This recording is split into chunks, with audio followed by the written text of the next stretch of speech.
Good afternoon, children. Welcome to online classes. Good afternoon, children.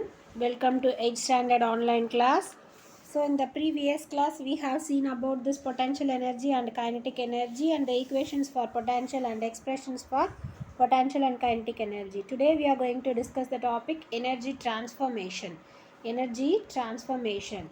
So, the law of energy states that energy can neither be created nor be destroyed. It is merely changed from one form to another. You can't create energy or destroy energy, but one form of energy can be converted into another form.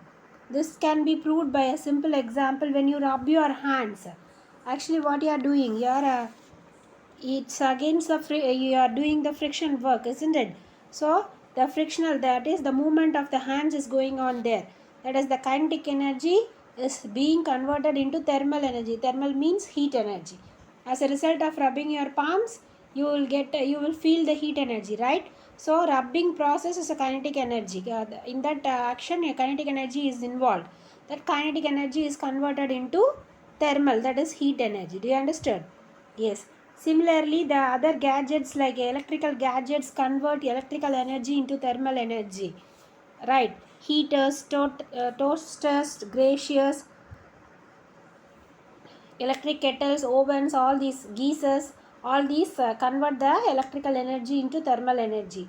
Fans, food processors and washing machines convert the electrical energy to mechanical, that is kinetic energy, while electrical bulbs convert the electrical energy into light energy. And the chemical fuel of energy of fuels like coal, gas, kerosene is converted into heat and heat energy. In the case of vehicles, the chemical energy of the fuels is converted into kinetic energy of the vehicles. Just as the chemical energy of the fuel is released during combustion, the chemical energy stored in food is released during respiration. This energy is converted into kinetic energy of the movement of the body by the muscles. Okay. So the chemical energy stored in the food is converted into kinetic energy while our body parts moves. Okay, this is also converted this also converted as electrical energy by the nerves. So the electrical energy, the nerves convert this chemical energy into electrical energy. And you know that cells and batteries also stores chemical energy, and this chemical energy is also converted into light energy in the case of starch, and in the case of mobile phone, the chemical energy of the cell is converted into electrical energy. The electrical energy is converted to light energy when the screen lights up. Is it understood, children? Yes. Mobile phones, first the chemical energy is converted into electrical energy, and the electrical energy is converted into light energy when the screen lights up. And when we speak into a landline phone, you all know landline phones, isn't it? So landline phones, the microphone converts sound energy into electrical energy, and this electrical energy reaches the speaker of the phone at the other end through the wires. The speaker converts the electrical energy back to the sound energy. In the case of this is for the case of landline mobile. What about the case of mobile phones? The mobile phone sound energy is converted into energy of waves such as radio waves. The speaker of the phone at the other end changes the energy of the waves back to sound energy. So here the sound energy is converted into radio waves, and the radio waves are once again converted into sound energy in the case of mobile phones. So in all these cases, so far we have discussed so many cases. In all these cases, the energy transformation alone has happened, but there is in no place the energy has been created or destroyed. That's what the law of energy states, that energy can neither be created nor be destroyed, but one form of energy can be converted into another form. Is it clear, children? Hope you have understood well. Shall we move to the next topic? Look at the diagram. What is this? This is simple pendulum. You know that, isn't it? Okay. Look at the figure. So here let us discuss in the light of what we have learned about potential energy and kinetic energy. The mean position of the bob is A, right? Capital A. And when the bob is pulled to position B, it is raised vertically above its mean position by a height h. Small by the height h. Am I right, children? Yes, that sounds good. With the respect to its mean position, the bob has the potential energy mgh. So, with the respect to its mean position, what is the potential energy of the bob? mgh. When it is released, it swings back to A and its entire potential energy is converted into kinetic energy.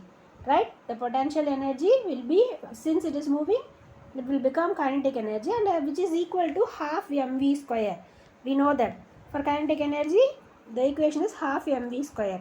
It does not stop at A, isn't it?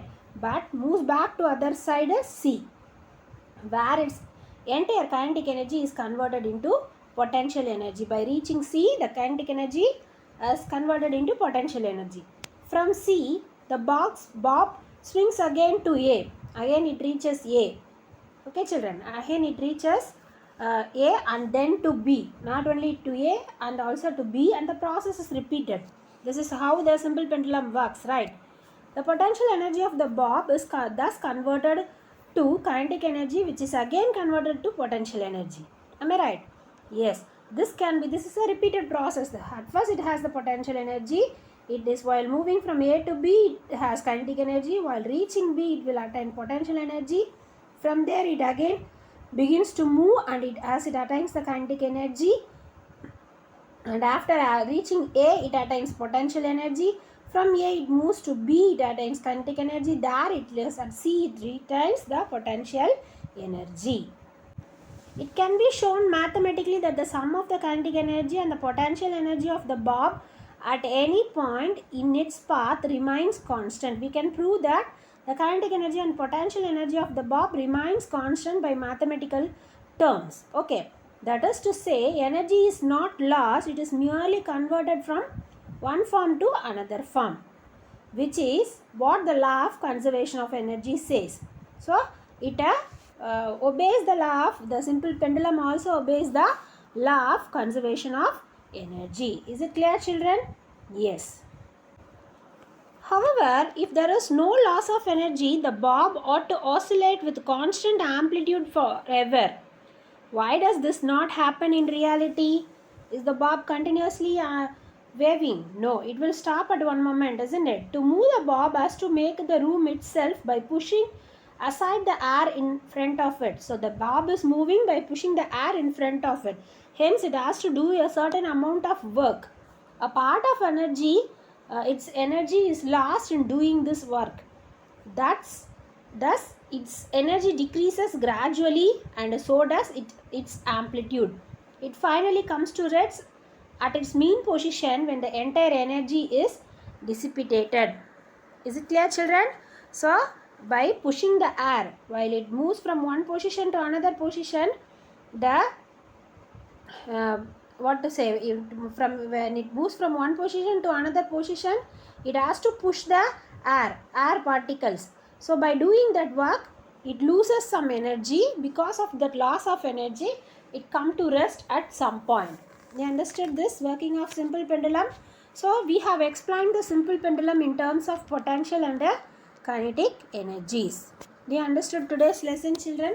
Hope you have understood well. So do your assignment, report in the group without fail, children. Most of you are doing, some of you are not. So I want everyone to attend the class and do the assignment well. Also prepare well for your upcoming exams, children. Thank you. Meet you in the next class.